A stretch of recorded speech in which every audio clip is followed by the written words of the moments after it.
大家好，我是玉明。今天我想跟大家聊一下防御机制。那防御机制最早是由弗洛伊德提出的防御它有保护的意思，也说我们在我们的心理层面上面呢，会采取一系列的手段来减少或避免焦虑的产生。那在防御机制里面所指的焦虑呢，是指我们内在所拥有的一些冲动、想法或情绪，它们是不太符合社会的标准不被社会所接受。如果我们表现出来，有可能会伤害到自己或其他人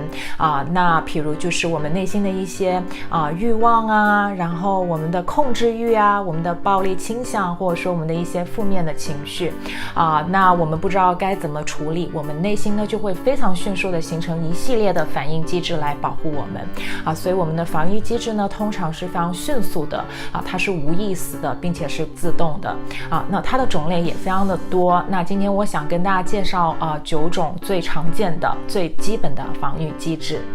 第一种呢就叫 displacement 转移，也就是说你要采取行动的这个目标呢是不可能的，或者说有难度，或者说对于你来说具有一定的威胁性，你就把这个目标给转移出去了。就譬如就是一个人他在公司里面被老板骂了一肚子的气，那他又不能对老板怎么样，他只能把这股怨气发泄在送外卖的人身上或者说自己的亲密关系当中，或者说小孩身上。第二个叫 projection 投射，也就是把自己的一些负面情绪、不被接受的冲动投射到了其他人身上。就譬如有一个男的他是 gay 的，但是呢他一直在压抑跟否认自己是 gay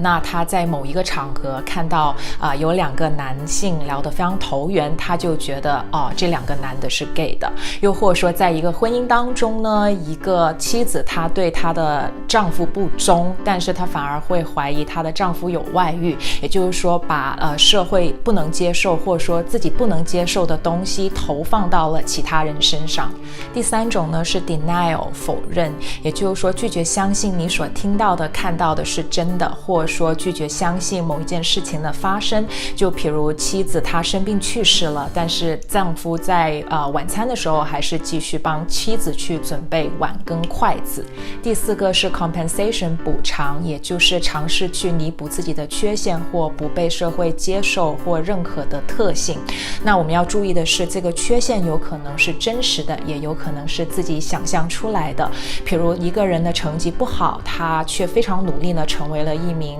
好的运动员，又或者说一个人他有口吃，他却成为了一个非常优秀的作家。那有人可能觉得自己不够漂亮不够吸引人，他就有可能会过度的整容或者说美容。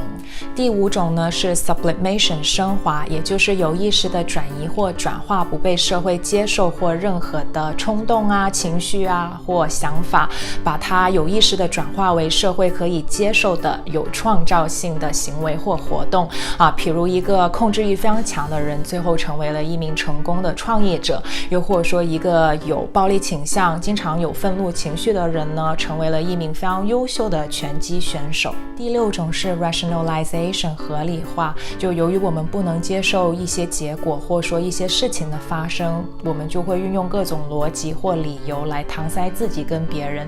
譬如我们的论文没有按时完成，我们就会怪到电脑坏了，或者说打印机坏了。那其实这些都不是我们不能完成论文的原因。又或者说我们没有被心仪的大学录取，我们就会说其实我也没有很想要上这所大学。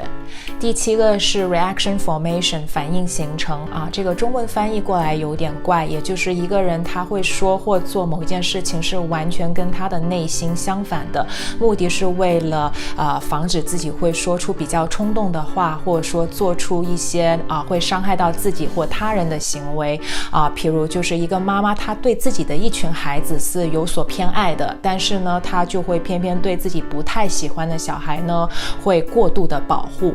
又或者说一个人他明明就很生女朋友的气，却要跟女朋友说我爱你，对吧？又或者说我们经常会看到一个小男生喜欢上小女生了，但是呢他会用欺负她的手段去接近这个小女生又或者说朋友他临时有事不能够和你吃饭，其实你明明很在乎的，但是你也会说无所谓啦，本来我也没有很想去等等。第8种叫 repression 抑制，也就是说你的潜意识呢为了保护你而刻意让你去忘掉一些不开心的记忆，也就是说连你自己也不知道你忘了，就像没有发生过一样。就比如一些经历过童年创伤的人，他长大以后呢会对这一部分的创伤事件失去了记忆，但是他却经常在亲密关系当中出现问题。第9种呢是 regression 回归倒退，也就是说我们在面对生活上面的一些难题还是表现得像小时候一样，而不是用成人的方式去处理问题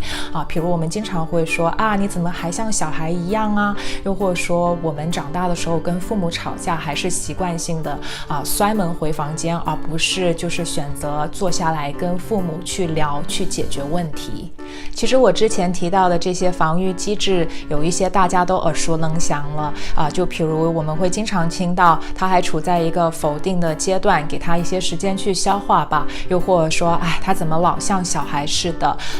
去形容一个人正在运用他的防御机制。当然了，防御机制有好有坏，它可以保护我们，让我们可以避免情绪失控或者说经常处在一个焦虑或紧张的状态，但同时它也可以阻挡我们去面对事实，或者说成为一个自欺欺人的手段。那如果你发现你经常运用一种防御机制让你的生活产生了一个负面的影响，可能你就要好好去思考是不是要做出一些改变了。嗨，我是玉敏，谢谢你观看这一期的视频也欢迎你订阅我的 YouTube 频道或微信公众号平台，我会在上面继续分享身心灵健康的资讯也希望你可以点赞、分享或评论。那我们下期见咯，拜拜。